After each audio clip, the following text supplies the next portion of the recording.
Back on Get Up at the bottom of the hour, and we were expecting a lot of breaking news this morning, and it is taking care of itself. That is Schefter, who's taking care of all of it for us. Schefter, in the 3 minutes since last I spoke to you, a lot has happened. Go.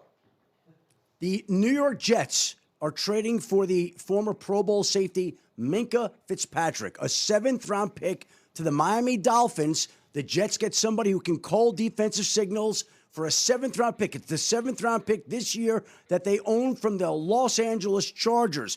The Dolphins were planning to move on from Minkah Fitzpatrick. They've been having trade discussions. They find a taker in the Jets who had been in the safety market. Minkah Fitzpatrick goes and signs a 3-year, $40 million deal, but Minkah Fitzpatrick, Greeny, is on the way to the New York Jets. Okay. So Minkah Fitzpatrick to the Jets, and the news is coming, and Schefter will have more as we continue. Stay close by, Adam. I'll go to the NBA here, but we're ready to run back in case there's any. We are back on Get Up. Let's do one big move as free agency in earnest, or for at least for all intents and purposes, begins today. Let's look at some of these teams starting in the AFC. Dan, Kansas City looking to get back to the Super Bowl. What's one big move that could help them? Yeah, sign the Super Bowl MVP, Kenneth Walker Jr. This is a run game in Kansas City that has just declined over the past couple of years and was one of the least explosive run games in the NFL last season. Mahomes, ACL, going to have to miss some time, more than likely next year. Go sign a dynamic, young running back to improve your run game, become more balanced on offense. Let's go to the Commanders. They took a step back last year after making the Final Four.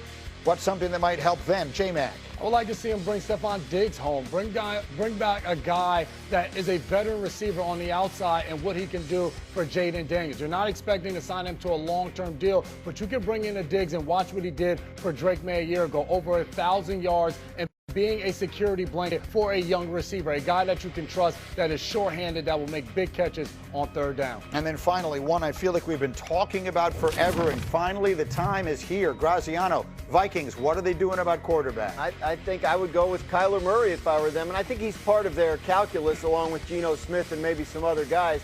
But Kyler Murray on a minimum salary deal because he has offset language, and the Cardinals are paying him $37 million no matter what this year.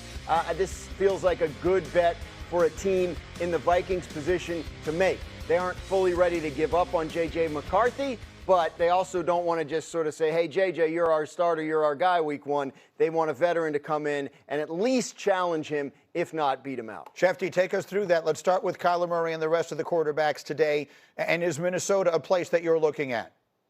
Yeah, that would certainly be a place where he would be interested and they would be interested. But the thing with Kyler Murray here is that, again, he's on that veteran minimum deal because the Cardinals owe him $36.8 million. So he can essentially pick where he wants to go to rehab himself, so to speak, and put himself in the type of position that other quarterbacks have. If we remember, Baker Mayfield wound up with the Rams, claimed on waivers before he went to the Tampa Bay Buccaneers. We saw Sam Darnold go to the 49ers, Vikings, Seahawks. We've seen Daniel Jones rehab in Minnesota before going to Indy.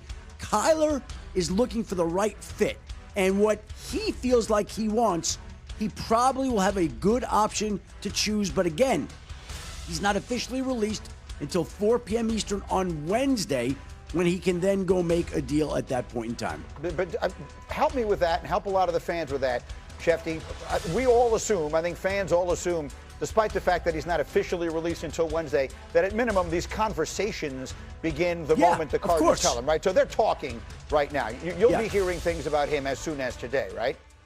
And by the way, when a team announces under the current CBA that they're moving on from a player, that player is allowed to have conversations even if they have not processed the release. So, yes, of course Kyler Murray is talking to teams, and of course he's going to be curious to see how this quarterback carousel plays out here today, tomorrow, and in the coming days. And again, I think he's going to have a host of options because essentially you're paying him $1.3, $1.4 million. So every team that's out there, why would you not want a quarterback who was the former #1 overall pick, who's put up rushing and passing numbers at this point in his career, whether you like him or not, that are comparable to what Cam Newton and Josh Allen put up? Again, Kyler Murray has detractors, he's got supporters, but the numbers and stats are there, and most of all, he's got a very, very friendly cap situation where you essentially get him this year for free. Orlovsky, go. Kyler's going to be the starting quarterback for the Vikings.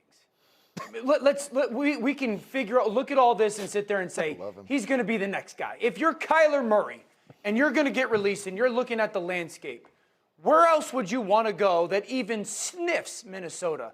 Don't want to go to Pittsburgh, don't want to go to the Jets, don't want to go to Cleveland, not going to go to Atlanta. So at the places that are options in Miami, Minnesota is by far the best option. And then if you're Minnesota, who sniffs Kyler? Malik Willis, because he's in division, is not going to go there, okay? He's not going to sign a free agency. So Geno Smith, I love Geno, but you'd much rather have Kyler. Kirk Cousins, got a lot of love and respect for Kirk. You'd much rather have Kyler Murray. So we don't have to overthink this. Kyler Murray is going to be the starting quarterback for the Vikings this season, unless J.J. McCarthy unseats him. I love Orlovsky. Start your fantasy draft now. Schefter's sitting there like, what do you need me for? Dan's got it, right? Like, he's already going to be the Vikings quarterback. But it does make sense. You just makes suggested a lot it too. of sense Yeah. for the price. Look, you're going to spend $20-25 million a year on Malik Willis, who, best case, is probably Kyler Murray, right?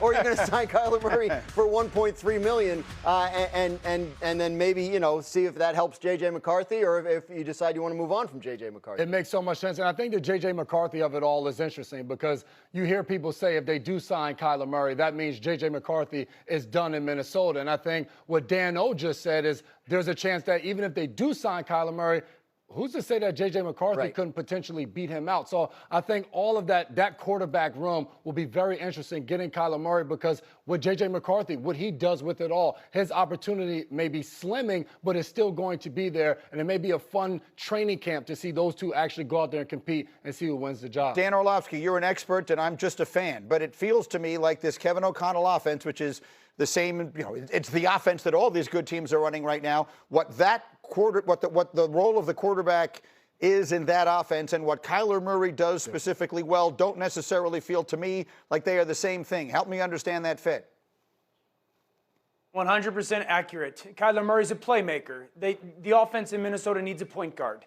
And so there's been moments when Kyler has settled into that. In 2024, early in the season, MVP type of performances, he had settled into that point guard role. I think that would be the biggest challenge to pay attention to. Kyler, are you willing to allow the offense and the play to be the star and not yourself? Kyler has said it in his own words to people like me who've called Monday Night Football. I need the ball in my hands. I need to be a playmaker. No, you don't.